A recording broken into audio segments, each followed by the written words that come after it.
मित्रांनो, आपले सरकार सेवा केंद्राच्या वॅकन्सी आता निघालेल्या आहेत। तुम्ही महाराष्ट्रातील कोणत्याही जिल्ह्याचे जरी रहिवासी असाल तर तुमच्या गावामध्ये सुद्धा आता आपले सरकार सेवा केंद्रासाठी जागा सुटणार आहे। पूर्वीच्या ज्या अटी होत्या, सेवा शर्ती होत्या, पात्रता होत्या, यामध्ये आता चेंजेस करण्यात आले आणि नवीन जी आर या ठिकाणी आलेला आहे। त्यानुसार नवीन पात्रता या ठिकाणी जो धारण करत असाल त्याच उमेदवाराला या ठिकाणी सेतू आय डी किंवा महाऑनलाईनचा आय डी या ठिकाणी दिलं जाणार असं महाराष्ट्र शासनामार्फत सांगण्यात येते। आता कोणत्या जिल्ह्यामध्ये आपले सरकार सेवा केंद्रासाठी जागा निघालेल्या आहे, त्याचा फॉर्म कशा पद्धतीने भरायचा आहे, ऑनलाईन भरायचा आहे की ऑफलाईन भरायचा आहे, याची A to Z माहिती आपण या व्हिडिओच्या माध्यमातून बघणार आहे। तर मित्रांनो, व्हिडिओ नक्की तुम्ही शेवटपर्यंत बघा। आपल्या चॅनलवर जर तुम्ही पहिल्यांदाच आला असाल तर चॅनलला सबस्क्राईब करून ठेवा। असेच नवनवीन व्हिडिओ आम्ही तुमच्यासाठी घेऊन येतो। सुरुवात करूया मित्रांनो। आपले सरकार सेवा केंद्र जर तुम्ही घेतलं तर त्याद्वारे तुम्हाला काय काय कामे करल्या जातात। विद्यार्थ्यांचे शैक्षणिक दाखले म्हणजे डॉक्युमेंट याद्वारे तुम्ही काढू शकता। उदाहरणार्थ कास्ट सर्टिफिकेट असेल, डोमेसाईल असेल, मिळकतीचे प्रमाणपत्र म्हणजेच उत्पन्नाचा दाखला असेल, रहिवासी दाखला असेल, नॉन क्रिमिनल असेल, सेंट्रल कास्ट सर्टिफिकेट असेल, अशा विविध प्रकारचे दाखले तुम्ही या महाऑनलाईन किंवा सेतू आय डीद्वारे काढू शकता। सेतू आय डी घेण्यासाठी आता पात्रतामध्ये काही चेंजेस करण्यात आलेले। सर्वात महत्त्वाचं म्हणजे आता तुमच्या जिल्ह्यामध्ये कदाचित या जागा निघाल्या नसतील किंवा निघणार आहेत, पण त्याच्या ज्या अटी आहेत, सेवा शर्ती आहेत, पात्रता आहेत, सर्व जिल्ह्यामध्ये सेम असणार आहे। त्यामुळे व्हिडिओ नीट तुम्ही काळजीपूर्वक बघा, म्हणजे तुम्हाला परत व्हिडिओ बघण्याची गरज पडणार नाही। आता या ठिकाणी जर तुमच्या जिल्ह्यामध्ये जागा निघाल्या आहेत किंवा नाही, कशा प्रकारे चेक करायचं। समजा तुमचा जिल्हा जर पुणे असेल तर pune.gov.in अशा प्रकारे गुगलला सर्च करा। सर्च केल्यानंतर एक नंबरच तुमच्या जिल्ह्याची अशा प्रकारे वेबसाईट येईल। या वेबसाईटवरती तुम्ही होम पेजलाच तुम्हाला समजेल की तुमच्या जिल्ह्यामध्ये आपले सरकार सेवा केंद्रासाठी जागा निघाल्या आहेत किंवा नाही। समजा जर तुमचा जिल्हा अमरावती असेल तर अमरावती.gov.in अशा प्रकारे सर्च करायचं आहे। सर्च केल्यानंतर अशा प्रकारे तुमच्यासमोर वेबसाईट येईल। या वेबसाईटवरती पहिल्याच वेबसाईटवरती क्लिक केल्यानंतर वरती डॅशबोर्डवरती बघू शकता अशा प्रकारे आपले सरकार सेवा केंद्रासाठी या जिल्ह्यामध्ये आता जागा निघालेल्या आहेत। आता ज्या अटी आहेत, सेवा शर्ती आहेत, पात्रता आहेत, त्या काय त्या ठिकाणी बघूयात। सर्वप्रथम या ठिकाणी आपण डॉक्युमेंट्स बघणार आहोत। डॉक्युमेंटमध्ये तुमच्याकडे तुमचं आधार कार्ड असणं गरजेचं आहे, तुमच्याकडे तुमचं पॅन कार्ड असणं गरजेचं आहे, तुमच्याकडे तुमचं बँक पासबुक असणं गरजेचं आहे। हे 3 डॉक्युमेंट या ठिकाणी कंपल्सरी आहेत आणि महत्त्वाचे आहेत। नंतरचे डॉक्युमेंट बघा, या ठिकाणी एवढे जर डॉक्युमेंट तुमच्याकडे असतील तर तुम्ही हा फॉर्म भरू शकता। आता ॲडिशनल डॉक्युमेंट हे जर तुमच्याकडे असतील तर तुम्हाला याचे मार्क्स वाढवून दिले जातात। आता या ठिकाणी मार्क्सचं डिस्ट्रीब्युशन असतं बघा 100 मार्क्ससाठी। पूर्वी काय होतं, ज्याचे ट्रान्झॅक्शन जास्त होते त्याला या ठिकाणी आय डी दिले जात होते। आता ज्याचं या ठिकाणी शैक्षणिक म्हणजे एज्युकेशन जास्त असेल त्याच व्यक्तीला दिलं जाणार आहे। बघा, जर तुम्ही ग्रॅज्युएशन पदवीधर असाल तर तुम्हाला त्याचे 30 मार्क या ठिकाणी दिले जाणार आहेत।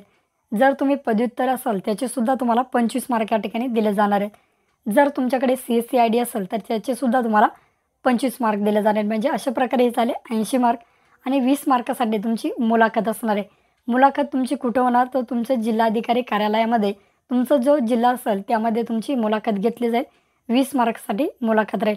असे 100 मार्क्सचं या ठिकाणी डिस्ट्रीब्युशन असणार आहे। आता याच्यानंतर सर्वात महत्त्वाचा मुद्दा येतो, जर तुमच्याकडे CSC नसेल तर तुम्ही अर्ज करू शकता का? हो, CSC नसलं तरीसुद्धा तुम्ही अर्ज करू शकता। फक्त तुम्हाला 21 वर्ष वय हे कंप्लीट झालेलं पाहिजे। जर तुम्ही अजूनही CSC आय डी काढले नसेल, या व्हिडिओच्या डिस्क्रिप्शन बॉक्समध्ये मी व्हिडिओ देतो, त्यामध्ये 4 व्हिडिओ दिलेत। हे 4 व्हिडिओ बघून तुम्ही CSC आय डी काढू शकता। आपले सरकार सेवा केंद्राचा जो फॉर्म आहे अमरावती जिल्ह्यामध्ये निघालेला आहे, हा फॉर्म तुम्हाला ऑफलाईन पद्धतीने भरायचा आहे। ऑफलाईन पद्धतीने कशा प्रकारे फॉर्म भरायचा आहे चला तर या ठिकाणी बघूयात।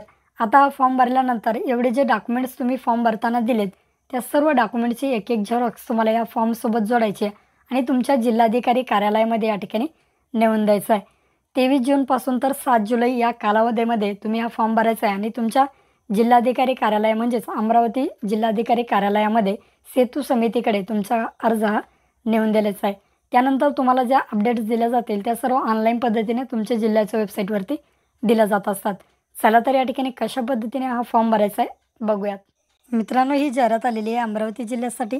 जाहीर सूचना म्हणून या ठिकाणी अमरावती जिल्ह्यासाठी जाहिरात आलेली आहे। खाली तुमच्या अटी, पात्रता, सेवा शर्ती दिल्या आहेत आणि खाली गावाची नावं दिली आहेत, कोणत्या गावामध्ये वॅकन्सी निघालेल्या आहेत सर्व गावचे नावं या ठिकाणी दिले आणि लास्टला या ठिकाणी अर्जाचा नमुना दिला आहे। हा अर्ज भरायचा आणि जिल्हाधिकारी कार्यालय अमरावती या ठिकाणी तुम्हाला नेऊन द्यायचं आहे। स्वतः तुम्हाला नेऊन द्यायचं फॉर्म।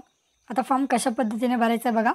अर्जदाराचा फोटो, या ठिकाणी जो व्यक्ती अर्जदार उमेदवार करत असेल अर्ज त्याचा फोटो, नंतर खाली तुम्ही कोणत्या क्षेत्रात नगरपालिका असेल, महानगरपालिका, गाव असेल, ग्रामपंचायत असेल, गट ग्रामपंचायत, तालुका, जिल्हा या पद्धतीने तुमची इन्फॉर्मेशन भरत घ्यायची. खाली यायचं आहे. खाली आल्यानंतर या ठिकाणी अर्जदाराचे संपूर्ण नाव, तुमचं संपूर्ण नाव टाकायचं आहे. आधार कार्डनुसार लग्न झालं असेल तर पतीकडील म्हणजेच नवऱ्याकडील नाव या ठिकाणी त्या व्यक्तीने टाकायचं आहे. अर्जदाराचा संपूर्ण पत्ता खाली द्यायचा आहे. अर्जदाराचा मोबाईल नंबर या ठिकाणी अनिवार्य आहे, कंपल्सरी तो मोबाईल नंबर द्या. खाली ईमेल आय डी द्यायचा आहे. ईमेल आय डी हा कॅपिटल अक्षरामध्ये भरायचा आहे. अर्जदाराची जन्मतारीख खाली द्यायची. अर्जदाराचं उच्चतम शिक्षण जेवढं असेल तेवढं टाकायचे. खाली या बघा, तुमचं BA असेल, MA असेल, काय जे शिक्षण झालं असेल ते तुम्ही द्या. तुम्हाला ही आय डी भेटण्यासाठी त्याचा नक्कीच उपयोग होईल. पदवीधारक शाखेचं नाव, तुमचं BA झालं आहे, MA झालं आहे, कुठं झालं आहे ते टाकायचं आहे. नंतर एकूण गुण किती होते ते टाकायचं आहे. नंतर तुम्हाला किती गुण पडले, समजा BAला टक्केवारी किती पडली, पास होण्याचे वर्ष कोणते ते टाका. पदवीधर जर तुम्ही पोस्ट ग्रॅज्युएट असाल तर ते द्या. एकूण गुण किती होते, प्राप्त गुण, टक्केवारी आणि पास होण्याचे वर्ष. जर तुमचं MSCIT किंवा CCE झालेलं असेल ते सुद्धा तुम्ही या ठिकाणी द्या. त्याचेसुद्धा या ठिकाणी तुम्हाला मार्क्स दिले जातील. CSC केंद्र अस्तित्वात आहे का असेल तर तुम्हाला या ठिकाणी मार्क्स वगैरे काही टाकण्याची गरज नाही, त्याला तुम्हाला काही देण्याची गरज नाही. त्याचेसुद्धा 25 मार्क तुम्हाला या ठिकाणी दिले जातात. ग्रॅज्युएशनचे 30 दिले जातात आणि पोस्ट ग्रॅज्युएशनचे 25 दिले जातात. खाली यायचं आहे. आता तुमची वैयक्तिक माहिती काय, तुमचं पॅन कार्डचा क्रमांक, तुमचा आधार कार्डचा क्रमांक, खाली बँकेचं नाव, बँकेचा खाते क्रमांक, IFSC कोड, नंतर कुठे तुम्हाला आपले सरकार सेवा केंद्र घ्यायचं आहे तेथील पत्ता द्यायचा. मग तुम्ही कोणत्या गावामध्ये घेता त्या गावचं नाव, ग्रामपंचायतीचं नाव, गट ग्रामपंचायत, तालुक्याचं नाव, जिल्ह्याचं नाव, पिनकोड या पद्धतीने तुमचा सर्व इन्फॉर्मेशन तुम्हाला या ठिकाणी फिलअप करायची. नंतर बघा, खाली या ठिकाणी आल्यानंतर मागणी केलेले आपले सरकार सेवा केंद्र सेंटरची जागा स्वतःची आहे का भाड्याची आहे ते द्यायचं आहे. जर भाड्याची जागा असेल तर तुम्हाला भाडे करार बनवून घ्यायचा, तो तुमच्या तहसील ऑफिसमध्ये मिळेल. अक्षरवृत्त टाका, रेखावृत्त टाका, आवश्यक आहे तर ते तुम्ही मोबाईलवर काढूनसुद्धा या ठिकाणी लोकेशनवरून टाकू शकता. खाली सोबत जोडायची कागदपत्रे दिले. 6 डॉक्युमेंट्स आहेत, एवढे डॉक्युमेंट्स सोबत जोडा. नंतर खाली या ठिकाणी तुमचं स्वाक्षरी आणि तुमचं नाव टाकून दिनांक टाकायचा आहे. हा फॉर्म अशा पद्धतीने तुम्हाला भरायचा आहे. व्हिडिओ आवडल्यास व्हिडिओला लाईक आणि चॅनलला सबस्क्राईब करायला विसरू नका. तुम्हाला जर काही अडचण येत असेल तर व्हिडिओला कमेंट करा. भेटूया अशाच